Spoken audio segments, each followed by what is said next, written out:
block झाला आधी लाकडे जाऊन बसले त्या पुलाच्या लाड्याच्या तोंडाला वडा असं वाकण्याच असतं की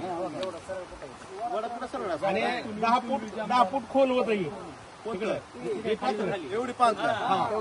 पात्र बी तीच की पांच असेल पण आता येऊन बसलं एकरी काढतो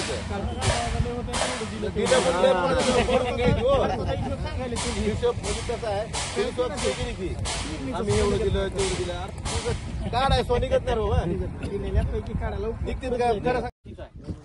गरज नाही शेतकऱ्याला आधीच पैसे नुकसान आहे जरी नाही आला तरी नाव 100% देणार आहे प्राथमिक स्वरूपात काय मागितलं जेवढे आले तेवढे बस करा आता मागू नका